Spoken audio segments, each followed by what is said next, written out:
Je veux d'abord vous exprimer les remerciements et la reconnaissance de nos concitoyens, de Calais et d'ailleurs, pour le travail que vous effectuez jour après jour, nuit après nuit.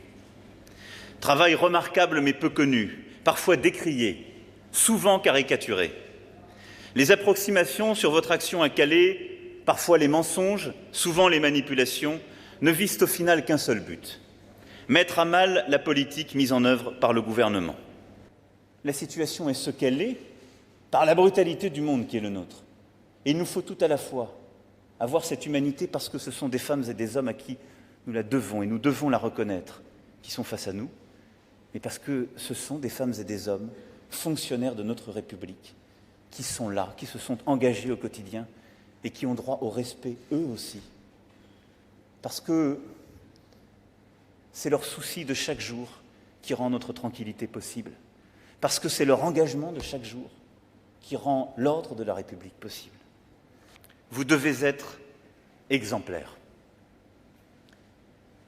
J'exige que chacun dans la République reconnaisse votre dignité, je viens de le dire. Mais nous devons, et la République se doit, de reconnaître la dignité de chacun. L'exemplarité se traduit dans le respect absolu de la déontologie policière, dans le respect absolu des droits. Je sais que le respect de ces règles est au cœur de vos missions.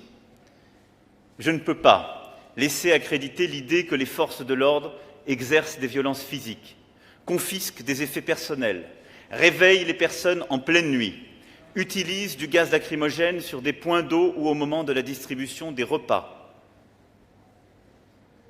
Si cela est fait, c'est contraire à toute déontologie. Si cela est fait et prouvé, cela sera sanctionné.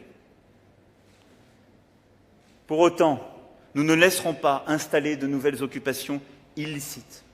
Mais à chaque fois que les occupations sont défaites, conformément à la loi, les effets doivent être récupérés par les intéressés, et le seront.